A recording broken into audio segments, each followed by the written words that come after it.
Long ago, in the town of Hamelin, there was a problem.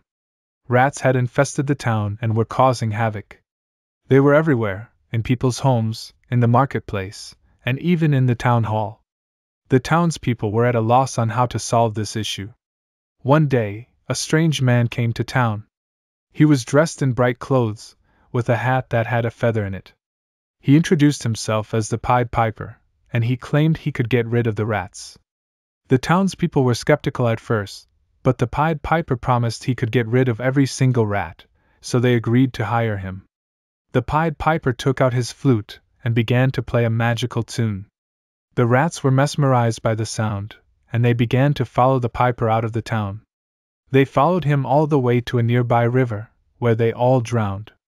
The townspeople were overjoyed that the rats were gone, but when they went to pay the Pied Piper, they refused to give him his promised reward. They claimed that the rat infestation was not worth as much as they had promised, and the Pied Piper would have to accept less. The Pied Piper was angry and decided to teach the town a lesson.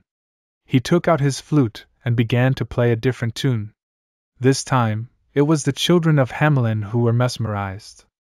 They followed the Pied Piper out of the town and into the hills. The parents of the children were devastated, and they searched everywhere for their missing children, but they were nowhere to be found. Years went by, and the town of Hamelin never forgot what had happened.